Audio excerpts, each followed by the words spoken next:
You cannot do that. You cannot talk trash about a player, and then say, "Oh, he's on my team." I mean, come on, man. Yeah. Not talking trash. I'm just saying that some of those numbers are not sustainable. Wait, but then after that you dropped him. Just for a second, I dropped him because I needed to make some adjustments.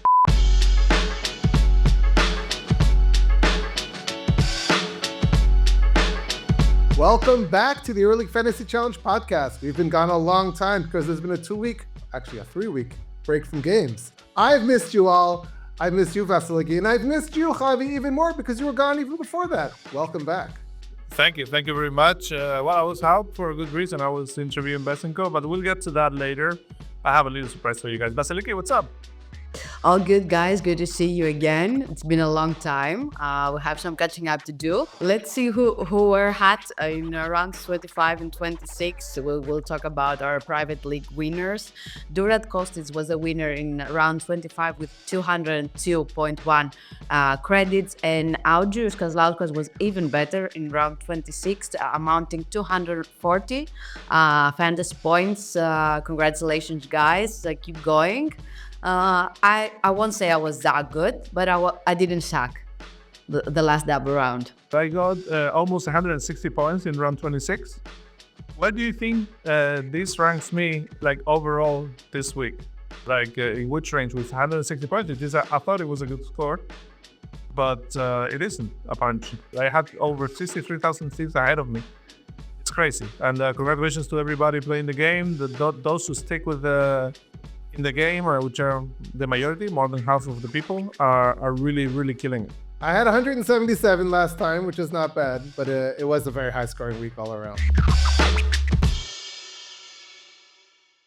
Anything that you like to point out of what we've seen in the last double round week? I almost think that with the break, that those games are kind of forgotten. When building my team this week, I hardly looked at what was happening. It was more important to try and understand what's going forward. The transfer deadline for all EuroLeague teams is this week. What are we going to see? How will it affect rotations? We have seen some new guys. There's one thing I would like to highlight from double round week, which is Kostas Lukas is back.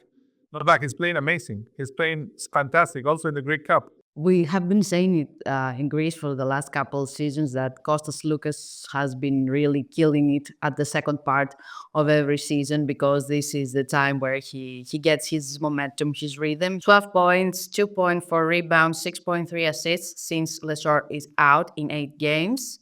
And he has 18.7 fantasy points, while he had 11.3 fantasy points in the 70 games before. So that's a big change. The big game, the rivalry series game of the week, this week, round 27, is El Clásico. This is a high-pressure Clásico. Both teams lost in the Copa del Rey. Both teams are on the verge of being eliminated in the EuroLeague. I wouldn't go as far as to say on the verge of being eliminated. There's still plenty of time to go in both those teams to find themselves even in the top 6. But the bigger question, aside from all the drama around the cup, is who's gonna do what for Barcelona? Punters hurt, punters out. Derek Brizuela is hurt. It changes everything. Someone needs to fill in a bigger role, and Satoransky can provide in the scoring and also create for his teammates. No, it's a little bit of a risky move. He costs 10 credits. He's not super expensive or super cheap. He's in the middle of the pack, but I think he deserves a chance right now, given the circumstances. There's another game we're looking forward to this week for fantasy purposes, and that is Paris against Bayern Munich. They had an incredible game earlier this season. Both teams went well over 100, a lot of points scored. It'll be exciting to see what happens this time. And Bayern is also a team where we're still figuring out some of the pieces, guys coming back, the injury to Booker, how it will play out. So that's a game that for fantasy purposes, I'm quite excited about. I really expect a high-scoring game, but I really don't know how to put the pieces together. For instance, Vladimir Lucic at less than 10 credits right now. He's on my team now. He has been much needed for Bayern in the first part of the season. Now that he's back, he seems to be in a good spot after injury after injury he has been dealing with the past couple seasons. Now he seems to be in a very good form. 16.7 fantasy points in the last 4 games, the 4 games that he has played. So I think, now it's the time. Let me do something you don't see coming. First, I'm going to say why you shouldn't take Lucic. He has not missed a 2-pointer since he's back. That's not sustainable. He's shooting almost 40% from threes. He hasn't missed a free throw. That's not sustainable. That said, he was on my team. He's staying on my team because he does all sorts of other things. So even if he starts missing a couple shots, he's only getting better. This is an all EuroLeague, do everything talent at less than 10 credits. You cannot do that. You cannot talk trash about a player, and then say, "Oh, he's on my team." I mean, come on, man. Yeah. Not talking trash. I'm just saying that those some of those numbers are not sustainable. Frankie, do you remember who was the last player you said his numbers and percentages were unsustainable? Was it Strazel? Of course. But he keeps proving you wrong. He's still doing a great job. Go, Matt. Wait, but then after that you dropped him. Just for a second. I dropped him because I needed to make some adjustments. Just And for a now he's second. back. The problem is the second was right before the game started. Anyway, guys, let's move on to limited trading. Let's start with budgets. Frankie, who's your favorite player? Let's say 7 credits or under. One is Niels Giffey. He's just a steal at this price. Last 5 rounds, average PR of 10.2. He's got a carved out role. He makes some shots. Again, turn 1 game, the shots go in, great. If not, you move on. But for his price, absolute steal. And the other guy who I like, and I mentioned him when Devin Booker was hurt, Danko Brankovic, and since then he's really stepped up. He has a PR of 26 and 24 minutes in the last 2 games. He just produces when he's on the court. He's going to be needed. I don't know exactly what the role. I don't know exactly what to expect this week, but for 4.8 credits on turn 1, that's a great option for center. Okay, I'm going with Freddie Gillespie of EA7 Emporium Money Milan. Same, Josh Neal is still unavailable. He has been up and down, but I trust in his ability to rebound and block shots. That's solid PIR points right there. And at some point, he's going to have a good scoring game, and his PIR is going to skyrocket. And it could be this week, 27. So we'll see. Basiliki, who do you have as bargain option? The option I like, the cheapest option, is Alberto Balde from Real Madrid. He has been playing for over 80 minutes per game, and he has 10 fantasy points in the last 5 on average. He costs 5.7, so I think that's maybe a good option if you don't have much credit to spend. All right, mid-level. I'll go first, if you don't mind. I'll go with Nico Manian of Milan. There's a lot of Milan lately in my team. Nico had a monster game against Zalgiris, but I mean monster games, rebounds, assists, points, and I think it could be a turning point for the season for him. Also, Leo Maro is injured, so it makes a lot of sense to put Manian in. Frankie, who do you have? Levi Randolph of Maccabi Playtika Tel Aviv. He has been lights out lately in the cup games, in the Israeli League games since then, scoring over 30 points in his last time out. He's a kind of another do-it-all player in the model of Lucic. As we get later on in the season, I think that Levi is taking a bigger role, and for 9.6 credits, he's a player who's very interesting. The player I really like, who's in the mid-level, even lower than the mid-level, is Nigel Williams-Goss at 8.5 credits. He's the go-to guy to organize Olympiacos play right now. In 6 games without walk-up, he has been averaging 13.2 points, 3.2 rebounds, and 4.7 assists. Those are pretty good numbers. And with Vildosa being back from an injury, Goss won't need to play 30 minutes and be exhausted, so he will be more effective for Olympiacos. Star players, Basiliki, again. Who's your star player of choice? I want to highlight Sylvain Francisco at 13.6 credits, and that's because, sadly, for Frankie, Lonnie Walker is no longer in the EuroLeague. He came back to the NBA with the Sixers. So this will make Francisco's role even bigger. My concern there, honestly, is with Walker gone, that means more defensive attention also to Francisco. I know. And that would concern me. For me, I'm happy to give most of my time to Javi after saying just 3 words. Vez for Prez. All right. Well, speaking of Besenkov, of course, I'm recommending Besenkov. I mean, I'm gonna hold up to him unless something strange happens. Like they lock up first place and they don't need a game anymore, or he gets injured, God forbid. But I have a surprise for you guys. I went to interview him as MVP of January, and I asked him specifically a question about our podcast, and here's his answer.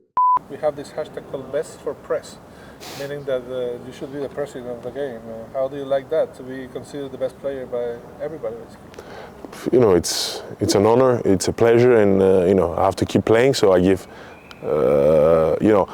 it's not the most important to give points to the teams because, as I said, the most important is my team to win and to play good. And I'm not thinking it when I'm playing, of course, but that's why I'm not taking myself in the game. And that's why probably I'm terrible. But I like when people are happy because I give them points. So how silly is that? He doesn't play himself. He doesn't. Besenkov doesn't have Sasha, as he call him, in his own teams. I mean, how can he do well in the game without playing Sasha? I don't know. Like there are other good options at forward for sure, but I mean, like man, you gotta trust yourself. And I know he does, but like he doesn't want to think about the fantasy apart from the game itself when he plays. So it kind of makes sense in a way. Yeah, maybe he can jinx himself or something. I don't know. It's very strange. If I were Betenkov, I would have Sasha in my team like every time, like captain, always. It's the logical thing to do. Frankie, what do you think? Yeah, he's only limiting his own upside. But on the other hand, I think that also is a credit to him as a fantasy player that he's able to do so well without the clear number one fantasy player and the league leader in PIR. So hats off to Sasha Vezenkov for being able to do that, but I will keep him on my team. Yeah, me too. Well, we're kind of over time, so let's move on to our team, shall we?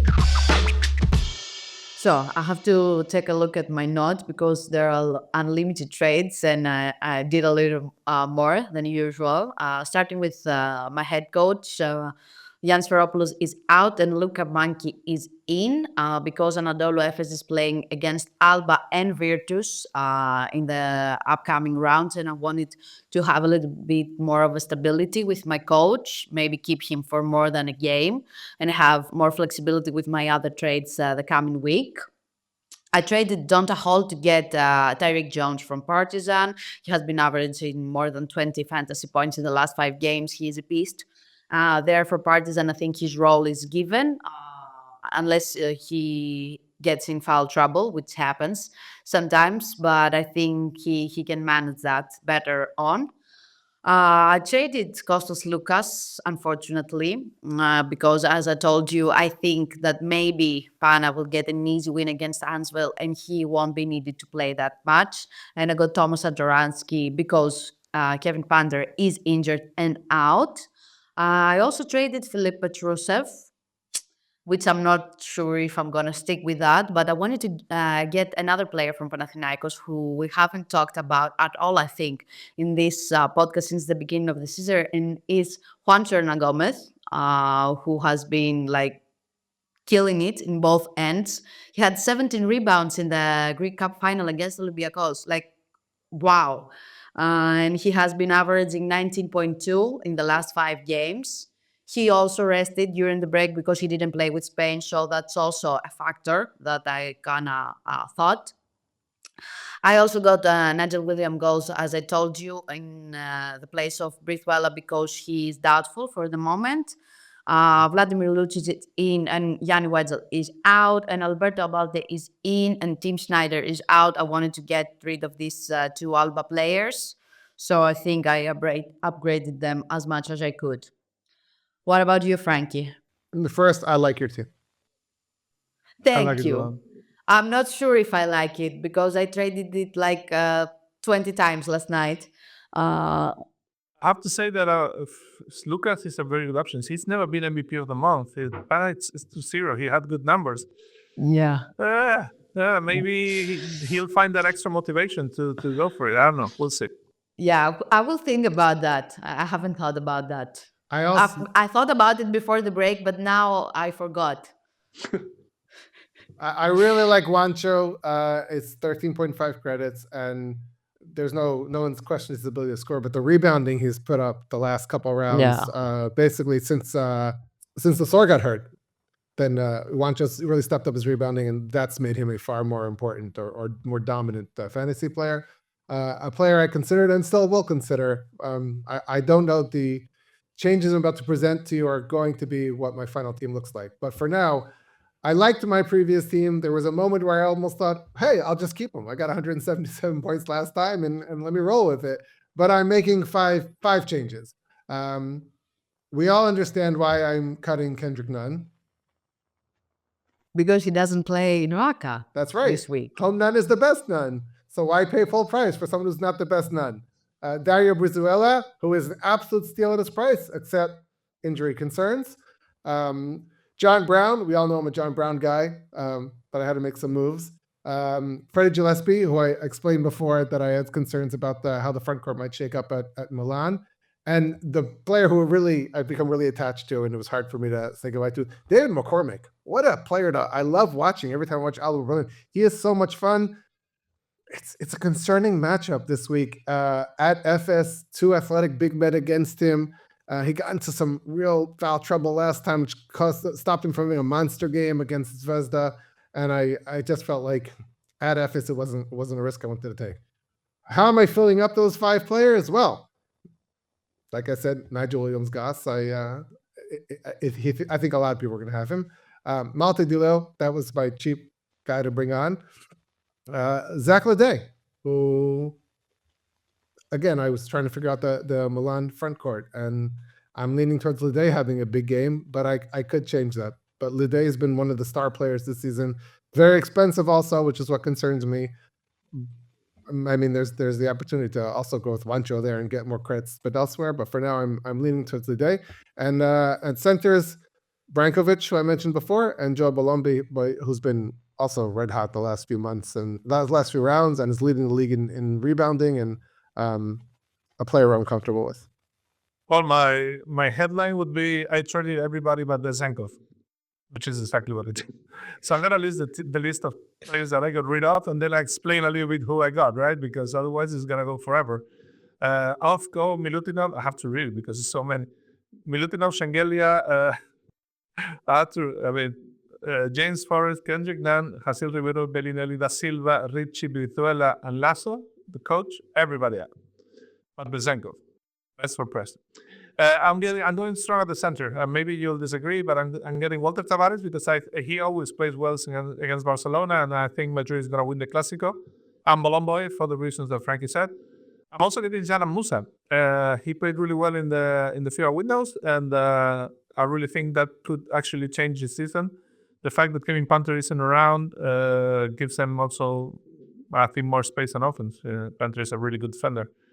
Carson Edwards, expecting a high-scoring game, Paris against Bayern.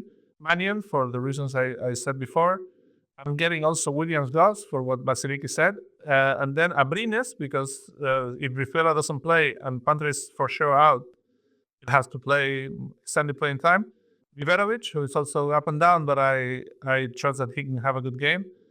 And Lakic, because I have no more money, and he at least is a 4 credit player that plays with, of course, Luca Banchi as a coach with the Alba rule. That's my team. I'm glad we are sticking to our principles, which is rest for press and the Alba rule. We'll go strong with that. Not all Exactly, of us. Not all of us.